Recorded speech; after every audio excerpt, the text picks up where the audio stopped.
Hey, it's Ben here from the Strength Factory, and today I've got a load of winter mountain bike training tips for you.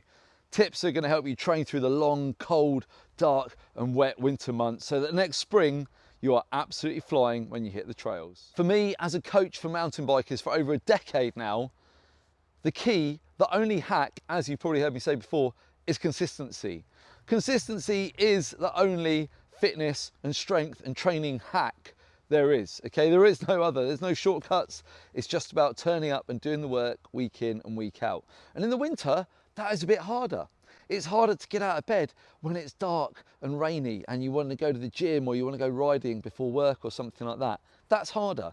After the ride, it's harder when everything is covered in wet and mud and you've got loads of admin to do.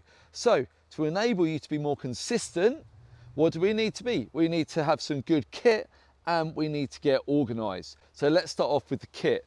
Now, maybe it's because I live in the UK, but this doesn't actually come off all year, okay?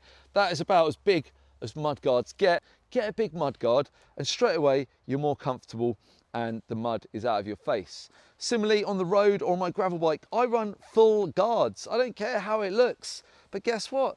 I go for a ride, my feet are dry, my bum's dry, my back's not covered in mud. I'm more comfortable, okay? It's as simple as that. Now, other little things. In the winter, like me, you may do some night riding to enable you to get more rides in. More rides, more fun. So that mount is going to be on my handlebar now for about the next 4 or 5 months. That's for my light, okay? Boom, clip it on. It's one less bit of friction to stop me going riding because my bike's ready to go night riding. Happy days. In terms of getting organised, I think we can easily overlook just how to be effective in your personal administration.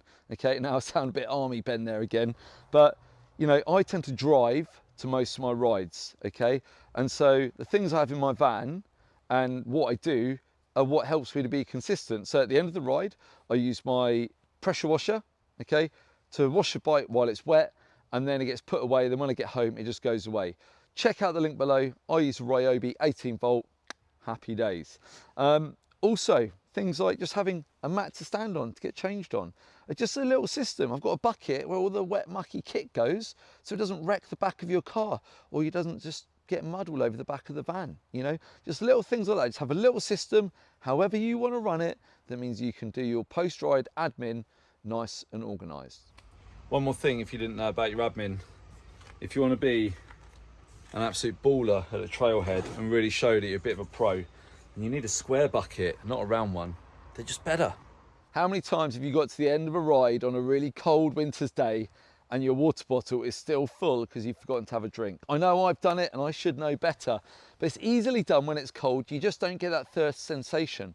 But think about maybe the sweat you've got on your base layer or in your jersey, especially if you're wearing a jacket. If you're losing all that moisture, plus you're breathing hard, you're losing moisture there, then you need to keep hydrated. So make sure you get your bottle and you keep on drinking. Okay. The more comfortable you are when you ride, the more consistent you're going to be with your winter riding and training.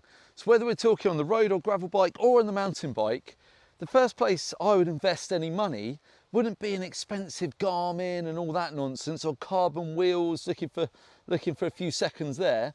I'd actually look to get some good quality riding kit. Kit that's going to keep your bum dry, that's going to keep your feet dry, going to keep your hands dry, okay, and keep you comfortable no matter what the weather is doing. So this video is sponsored by Odyssey Active Wear, who are my new kit sponsor going forward and for 2025, and I'm absolutely stoked on it. They're a UK rider-owned brand. They've been around for a few years now, and they're making some really, really tidy kit that works really well in the UK, but probably all over the world if I'm honest. In particular, I'm all about these shield trousers or pants, depending on where you're from. So look at this, super stretchy, lightweight material, but actually real tough, especially with toughened knee area there for under the knee pad. And despite the lightweight and stretchiness, they're mad waterproof. I've got a nice dry bum.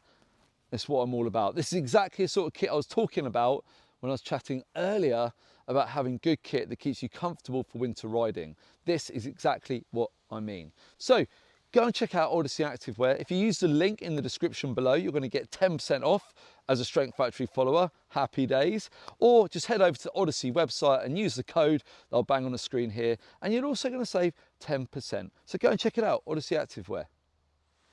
When it's cold, wet, dark and windy and you're not sure you really want to go, or you don't want to go very far, you've just got to embrace it.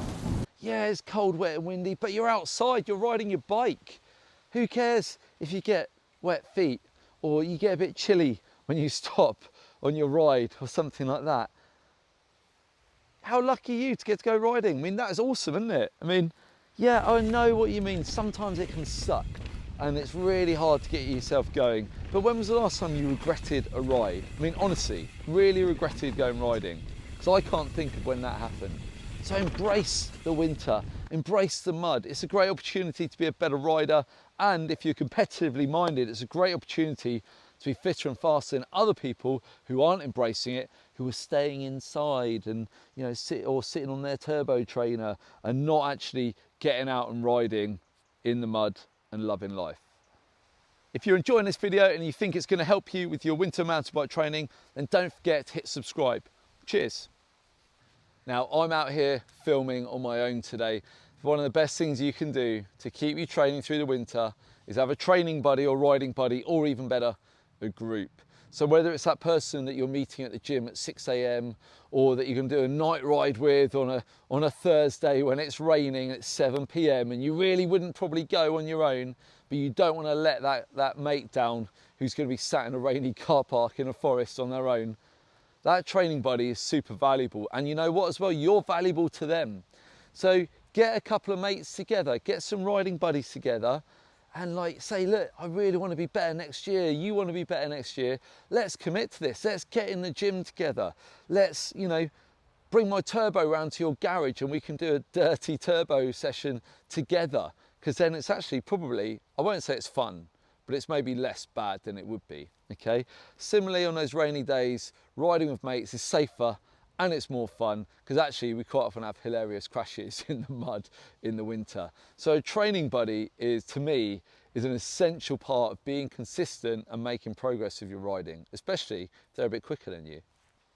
This one's less of a training tip, but just more of a general tip, and I think some good advice. And that is, as we go in, as it's colder and wetter, the potential consequences of a crash or accident raise considerably because of the environmental factors. So, you know, let's say you or someone in your group falls off their bike and they're immobile, they can't move, they've broken a leg or whatever, they can't move. Straight away now, we got dramas, okay? Because the wind, the wet, the exposure, that is what is going to probably be the biggest threat to any member of the group. So little things like in the winter, I know it's not much, people say, oh, they're no good. Foil blanket is always in my bum bag or riding pack. Make sure if you're on your own, you've got like a couple of extra layers, or even in fact, if you're in a group, you've got layers. You're letting people know where you are and things like that. Because if you really think about it, and I know that I'm guilty of this and so am my riding group, if I said to you right here, right now, lay on this grass, lay on this wet grass for an hour or 2 hours while we wait for mountain rescue to get here, I don't think you could. I think you'd have hypothermia. And on a day colder than this, it could be even worse. So just be sensible, take some precautions so that you can look after yourself and the rest of the group if you need to. This is a quick tip for you. This one's from Army Ben from my past, okay? Start bold, start cold.